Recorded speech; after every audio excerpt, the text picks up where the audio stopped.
என்றும் புதியது,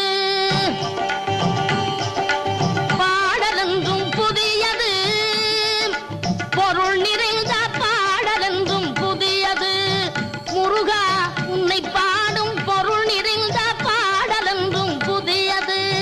முருகா உன்னை பாடும் பொருள் நிறைந்த பாடலென்றும் புதியது.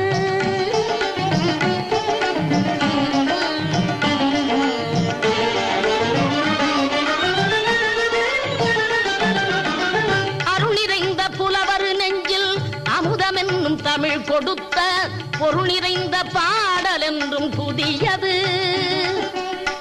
அருள் நிறைந்த புலவர் நெஞ்சில் அமுதமென்னும் தமிழ் கொடுத்த பொருள் நிறைந்த பாடல் என்றும் புதியது. முருகன் என்ற பெயரில் வந்த அழகே என்றும் புதியது. முருகன் என்ற